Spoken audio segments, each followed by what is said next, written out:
Well, I found some stuff that my mom did drop off. As you can see, an old school Hulk Hogan sweater. And this is one bin of action figures. As you can see, I have a bunch. There's Sergeant Craig Pittman, which if anybody remembers the WCW figures it released, well, they released him for some reason.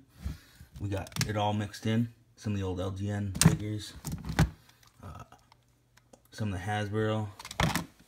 All over the place. We got Dynamite Kid. We got a Macho Man from the WCW release. We got Andre. It would take forever to go through them. But then, here's this bag. This bag has a bunch of WCW. As you can see, there's Scott Steiner right there. A bunch of Hasbros. And then the other released WWF figures. I believe they were Jakks. There's Shawn Michaels. Brian Christopher. Jerry the King Lawler. And then here's another bin strictly of the LGN figures. As you can see, I had a bunch. Ted Arcidi, Killer Bees I had, Kamala, Bam Bam Bigelow. I mean, it's just endless of how many figures I had. As you can see, you know, I was spoiled as a kid growing up, and I had a ton of these figures. As I said, I had a story I wanted to add.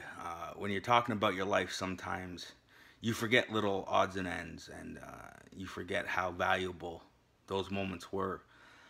And in 1996, after a long way away from Toronto, like proper Toronto, WWF came back to the exhibition stadium. And I remember it was a whole day thing. There was autograph signings, there was a softball game, and the event that night. And I remember the main event. It was a casket match.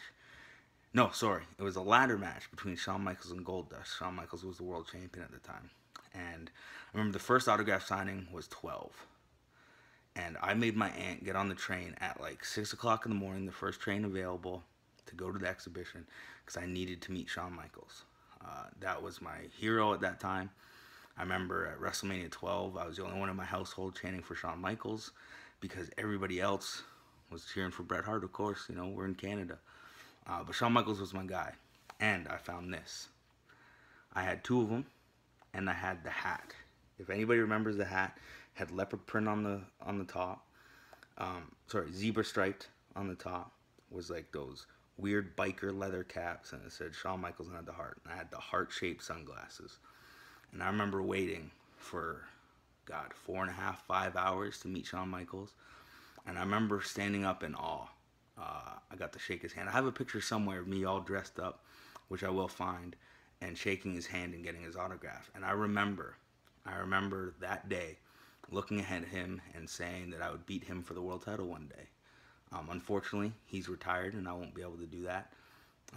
But I think that story just showed that even then, you know, in 1996, so I would have been not even 10 years old yet.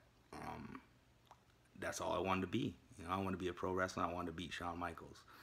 So this glove was special. Not the coolest thing anymore. I wonder if it still fits.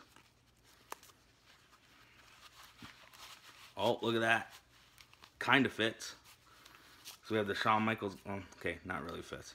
We have this, the hat, the glasses, and I met Shawn Michaels. And I think that's a crucial part of showing how much wrestling just meant to me and how much I really wanted to do this. And unfortunately, you know, the goal of beating Shawn Michaels for a world title is not going to happen.